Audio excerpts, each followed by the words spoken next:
Je vais essayer de faire ma présentation dans mes temps alloués. Je pense que tout le monde a faim. En fait, je vais vous parler de notre. Je vais faire un peu l'historique qui va m'emmener vers un peu ce qui explique là, les performances qu'on a eues avec notre maïs derrière une culture de trèfle semée à la dérobée en sous-couvert là, de culture de blé d'hiver. Parce que je vais vous partager un petit peu le cheminement de tout le système vers où il peut nous amener là, en cours de saison. Fait que ça, c'est la photo de départ. Ça se passe 2 ans avant, là, immédiatement après qu'on a récolté nos pois de conserverie. Sur cette photo-là, on est en train de semer la clôture végétale de lin est déjà installée. Là, on est en train d'installer une culture de blé d'hiver. Pourquoi le lin? Je vais passer vite, mais on aime bien le petit système racinaire du lin, en plus de couper, là, de garder la neige, mais ça fait quand même un terreau là, qui est assez performant pour faire partir puis développer notre blé d'hiver le plus possible. Puis à l'automne, le blé va pousser protégé en dessous de ce fameux lin-là. Pour arriver à l'automne, des fois avec des champs qui vont ressembler à ça, c'est ce qu'on appelle notre système complexe de culture. Dans le fond, c'est un champ de blé, ça. Ce que vous voyez, c'est le lin qui est sur le dessus. Puis ce lin-là, il va nous protéger tout l'hiver pour accumuler de la neige, briser la glace, puis espérer que le blé va passer l'hiver plus souvent qu'autrement. Ce qu'on n'a pas réussi en 2019. Il a tout pété. Il était tout mort. C'est là que commence l'aventure avec le trèfle. C'est vraiment au printemps, très tôt, dès qu'on peut aller avec le 4 roues. Même des fois, c'est de la vase en journée. Moi, il va le matin, ça a gelé très, très tôt, le petit 4 roues. Un mélange de farmer, moitié, 2 sortes de trèfle, 4 kg de UA, 4 kg de rouge. On place ça sur le dessus du terrain, carrément par vasage. Ça, je vais aller vite. Ça, c'est le blé qui s'en vient, le lin qui est mort. À la fin de mai, début juin, on va commencer à avoir un petit peu les petites pousses de trèfle vraiment sous couvert du blé. Mais avec la densité, tantôt j'entendais parler, c'est vrai que du trèfle dans du blé de printemps, il faut faire attention aux coupes, là, du trèfle rouge, une coupe là, versus du 2. Mais dans le cas du blé d'automne, c'est le blé qui est le king, là, que ce soit n'importe quelle sorte de trèfle rouge que tu mets là, il va tout le temps rester vraiment docile en dessous. Surtout quand on arrive avec des champs qui ressemblent à ça, qui sortent à peu près à 8 tonnes à l'hectare de blé. Il est caché bien en dessous. Mais immédiatement après récolte du blé, on va faucher les tiges du blé pour les rabattre le plus proche possible du sol pour laisser de la lumière. Le trèfle va prendre son espace, puis là, on est à peu près comme fin septembre, début octobre. C'est pas toujours beau comme ça, mais en général, en hauteur, ça va ressembler à ça, parsemé un peu. Mais on appelle ça, nous autres, notre pompe à azote, puis en même temps, notre charrue végétale. Des racines facilement retrouvables à 20-24 pouces, là, surtout pour le rouge qui descend, le UA reste en haut. Mais on est capable de même de perforer le sol puis de faire des chemins là, en profondeur. Les premières années, on paniquait un peu avec notre trèfle, on le détruisait à l'automne. Systématiquement, chimiquement, on le tuait à l'automne pour ne pas avoir à se battre avec. Ça nous fatiguait un peu, on voulait avoir des couverts vivants. Fait que depuis 3 ans, on a expérimenté de le laisser là, vivant, jusqu'au printemps. Ça a l'air de ça le printemps. Il y en a, il n'y en a pas. Ce qu'on fait depuis 2 ans, on le magane un peu avec une déchaumeuse vraiment en surface. Là. On ne va pas plus creux que 2 pouces là, à haute vitesse. On y sac une bonne volée. Puis après ça, quand on arrive pour faire le semis, on va... ça va ressembler à ça. Je ne sais pas si vous voyez bien les bandes, là, mais les bandes de semis sont arrosées, mais juste localement. 12 pouces de bande au dicamba. Le restant, le centre du rang, on le garde le plus longtemps possible pour le détruire plus tard. L'image n'est pas nécessairement bonne là, parce que ce n'est pas du trèfle qu'on voit là, mais c'est pour vous illustrer un peu le genre de largeur de bande qu'on pulvérise. C'est une photo qui était marquante, enfin, je l'ai laissée là. On voit plus des graminées. Vous avez un peu l'idée du genre de mauvaises herbes qu'on peut avoir de façon indigène chez nous. Mais l'objectif, c'est ça, c'est vraiment de pulvériser la bande du maïs pour être sûr que mon couvert dans l'entre-rang ne viendra pas nous achaler. Puis, étant donné que depuis une couple d'années, on a commencé, déjà plusieurs années qu'on n'a plus d'insecticides sur nos semences, puis là, on a commencé à expérimenter du maïs tout nu, qu'on appelle sans fongicide. Dans ce temps-là, on se ramasse avec un maïs qui est non OGM. Fait que le truc pour nous autres, c'est que le trèfle, dans le fond, dans l'entre-rang, on ne veut pas le tuer, on veut juste l'assommer. Fait qu'étant donné que je n'ai pas nécessairement toujours du maïs Liberty Link ou du maïs Roundup Ready, On a modifié notre sarcleur, on s'est mis des tunnels, puis on est capable de venir assommer notre trèfle avec du Liberty.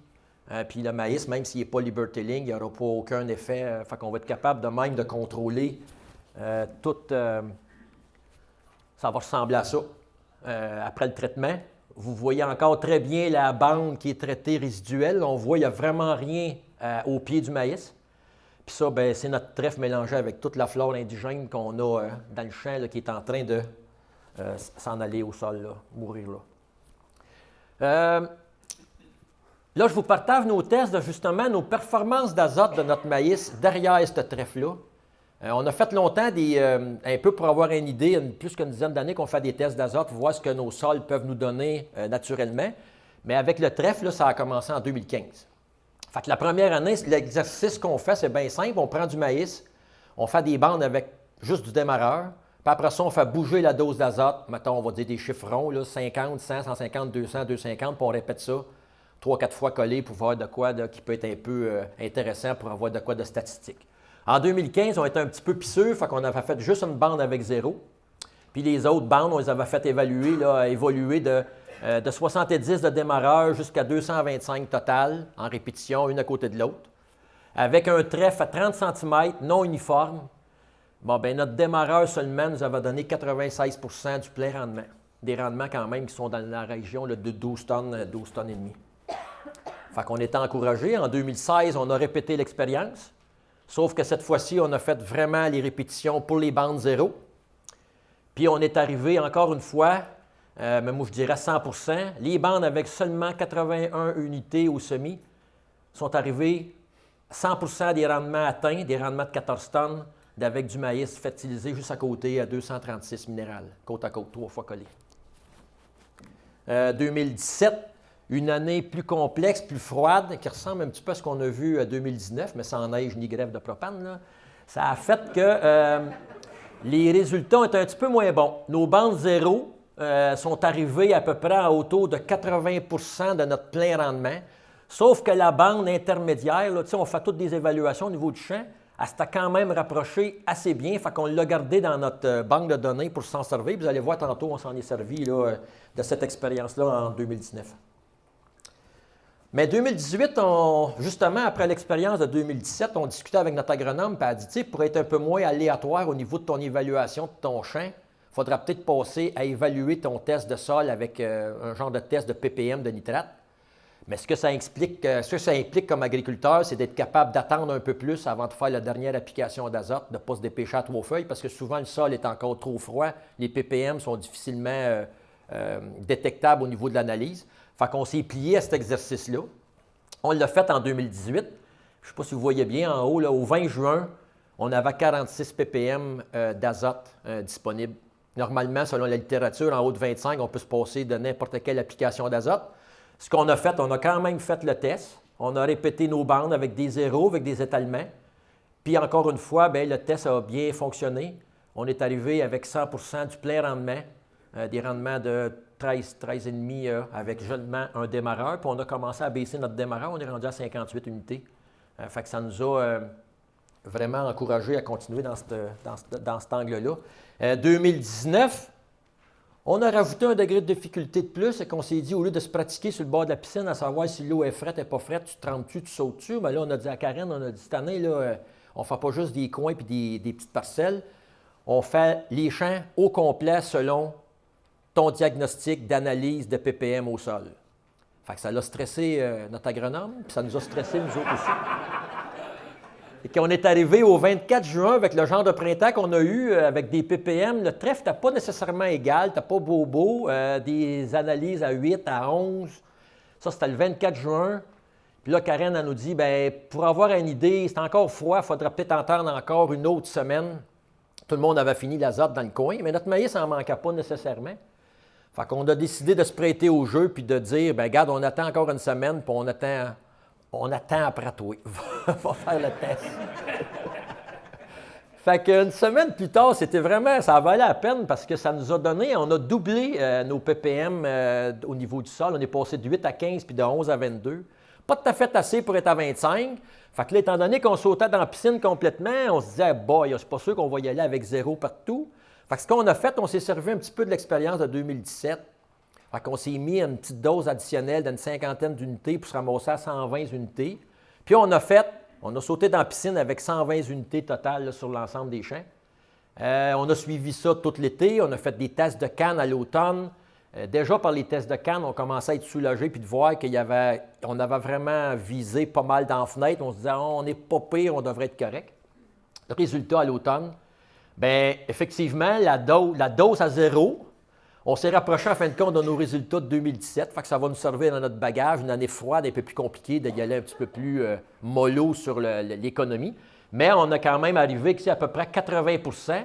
Mais notre dose à nous autres qu'on avait décidé d'appliquer, de concert avec Karen, bien, on est arrivé, là, c'est sûr que les rendements, ce n'est pas la même braquette. Là. Cette année, ça reflète les rendements de l'année, là, dans le 9 tonnes, 10 tonnes.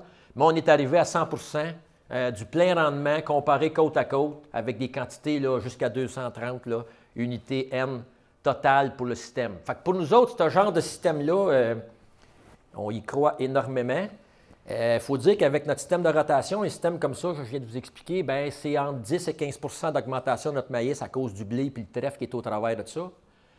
Quand je parle de 50 % moins d'azote minéral, bien, il y a des situations où est-ce que je suis arrivé même à 65 70 % moins d'azote minéral.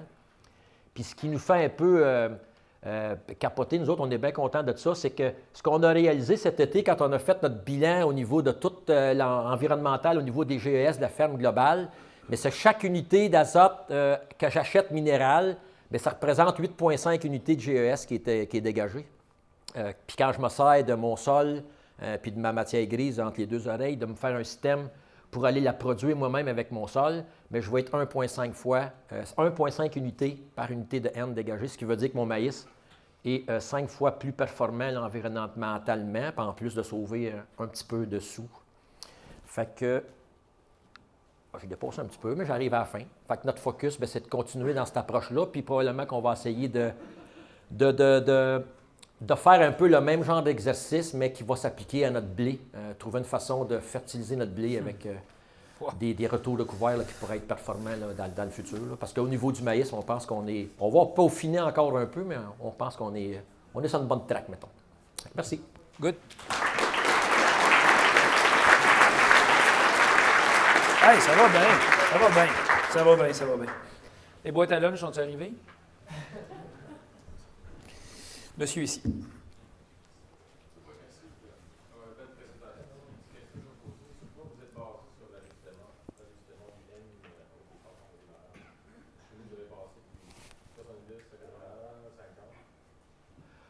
Il était une époque. La question, c'est pourquoi que j'ai fait varier notre N au niveau du démarrage par rapport aux premières années versus aujourd'hui.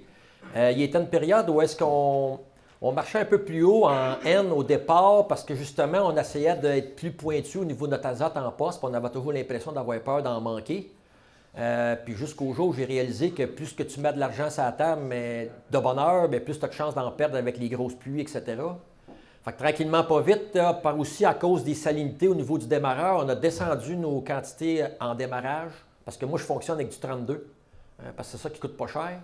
Fait que le 32 plus la potasse, etc., il y avait un niveau de salinité qui était un petit peu tight quand on allait se promener dans la zone de 70. Fait qu'on a descendu notre quantité de 32 pour se ramasser à peu près à 50. Puis de cette façon-là, on est capable de se rendre là, avec du maïs au genou là, sans problème. C'est ça qui explique la différence. Puis en même temps, bien, étant donné qu'on a des retours de trèfle qui nous permettent de performer aussi bien avec seulement 50 unités, bien, on ne voit pas l'avantage d'aller en mettre 30 de plus. Fait que tranquillement, pas vite, on s'approche du bas 50 là, pour être vraiment sûr que la quantité totale là, va arriver là, le plus tight possible par rapport à ce qu'on a dans le sol. Là. Une autre question pour Paul. Coudonc, Paul, aujourd'hui, ça lève pas. Là. Ah, ouf! Pas grave. Les fins. En 2019, tu as fait des trèfles en bande alternée, tués en bande alternée. Puis est-ce que tu as vu des différences de libération d'azote si mort ou non? Répète. Premièrement, répète-moi ta question, je n'ai pas tout compris. Tes trèfles 2019 étaient faits avec, quand tu tuais le trèfle Tu ralentis ton trèfle, là? Ouais. Oui. Ça a été fait dans le même champ que vous avez vu là. Oui, c'est ça. Personne me demande si les tests de 2019 ont été faits dans l'endroit où est-ce que j'ai détruit le trèfle en bande en semence, puis qu'on est revenu le tirer à peu près à 3-4 feuilles là, du maïs. Parce qu'à chaque fois que j'ai trouvé le trèfle trop beau dans mon système, puis que j'ai essayé de dire, ah, il est beau, je vais le laisser là. À chaque fois que j'ai dépassé, puis j'ai attendu pour le brûler plus tard, c'est là que je voyais des problèmes de soit des tilleuls ou que le blé, là, pas le blé, mais excusez, le maïs, c'est comme s'il manquait d'eau, c'est comme si le trèfle pompait toute l'énergie qu'il y avait alentour, puis là, le maïs, il souffle. Là, Fait que vraiment, je m'enligne pour y aller quand le maïs est autour de 3-4 feuilles. C'est là que je vais knocker le trèfle. Puis c'est vrai, là, j'ai peut-être oublié, là, mais le trèfle, vraiment, on l'assomme, ça prend à peu près un mois. Au bout d'un mois, tu le vois repartir tranquillement, un peu comme un boxeur au 12e round. Là. Il est tranquille, mais en fin d'année, quand on fouille dans les couverts, là, j'ai fait des expériences en 60 pouces, là, puis quand on tassait toute la végétation qu'on avait là, le trèfle il est vraiment revenu dans le sous-couvert. Là, il était là. Fait que dans le fond, je ne l'ai pas complètement tué, je l'ai gardé. Là. Je l'ai tiré jusqu'à l'automne. Là. C'est bon? Merci beaucoup. Merci beaucoup, Paul.